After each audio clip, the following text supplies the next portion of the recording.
This so I don't forget. So, was reported the pressure washer, the pump's good. Pump's good. I just cleaned the overload valve. It's called now.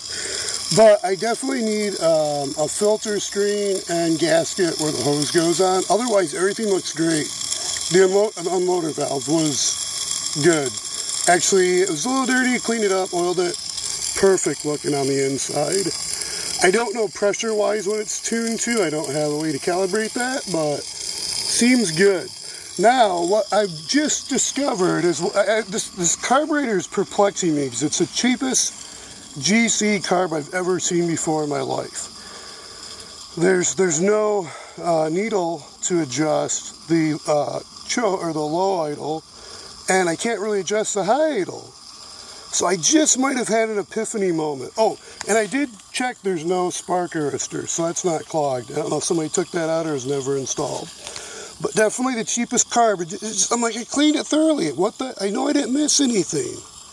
And where I didn't put type 2 former gasket, where I reuse the gaskets, I just put on the bowl where I didn't add. The only other spot would be this little spacer between the intake and that spacer and maybe the other side. I did do on the other side though with the carb.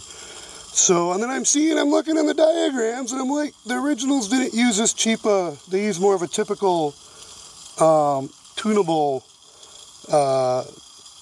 carb model. Because you see the same models, part numbers even showing different designs compared to the diagrams, the original diagrams. Anyways. Oh, and then there's a gasket on both sides where they have this newer airflow one single gasket now, but it used to look like a piece of metal with a gasket on each side. So I'm kind of thinking, what's not giving enough vacuum to pull the fuel? It's just really getting me kind of frustrated, but not too pissed or anything. But it's just like, why is this not working? This is not that complicated. It's so freaking simple. And I'm thinking it's a carb, but I'm kind of like looking around like, man, it's got to be me, the pump. I'm going to take the pump off and just work with the engine. So I'm like, I keep looking at this governor, and I'm like, the governor doesn't seem right. I'm going to start playing around with the governor. So, but I still think there's something with the carb, because when I take the choke off, I've got an issue. But the holes seem very small compared to the other ones also, and I don't know. I still go back to the carb, but I did get this thing working now, and looks like it's something that's idle down. And I wonder if that governor lever is adjusted based on that idle down control. So I'm thinking if I remove the idle down, because what got me thinking was if I unhook the idle down. And I'm like, man, this ain't working, but if I move the governor, I can definitely get it to rev up and run good. At least with choke. When it's not on choke, that's a carb thing going on there. But I'm just like, what in the world is... This should not be happening. They're cheap, but they're not that cheap. Oh, I think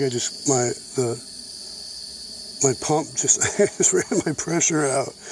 But anyway, so I'm going to turn the water off. I'm going to pause this, let the water pressure build back up. Okay, resuming after the pause. Turn the faucet off. I'm going to let the pressure build back up. It's a whole nother topic I won't go into now, but I could see another tank would be handier too, but you know, actually for outside, that's another topic. I kind of like up north, water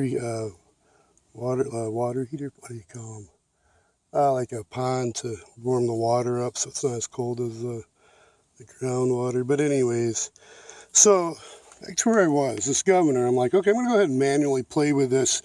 With the idle control, the idle down off. And this thing definitely doesn't have that much play. But I was just running it with the water on, of course, and choke, and idling via this manually moving the governor, and is running a lot better. And then I said, well, I'm going to pull down the bottom side and see if I can do something with this idle thing after I hooked it back up. I hooked it back up actually, and I'm kind of like, okay, I've got this hooked up. So what's going on? Well, all of a sudden it caught. It pulled back.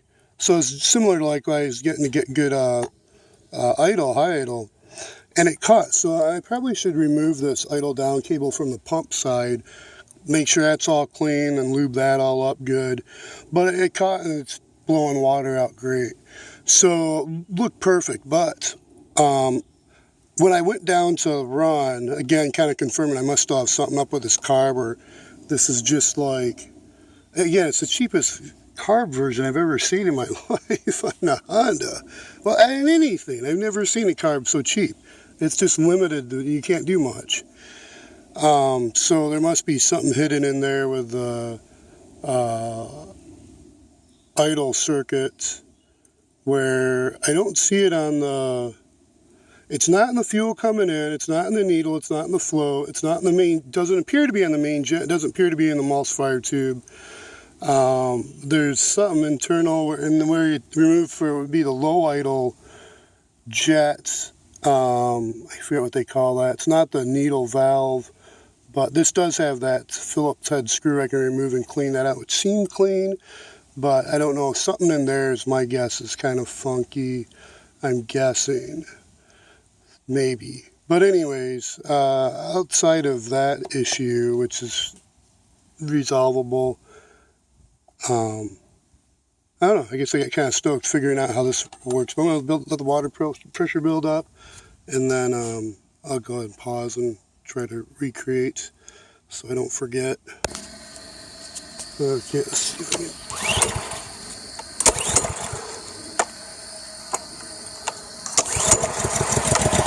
Okay, so this is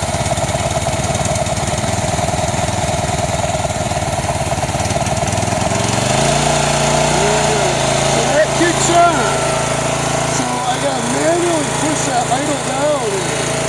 I'll clean that next, but yeah, so getting closer at least. But that still has nothing to do with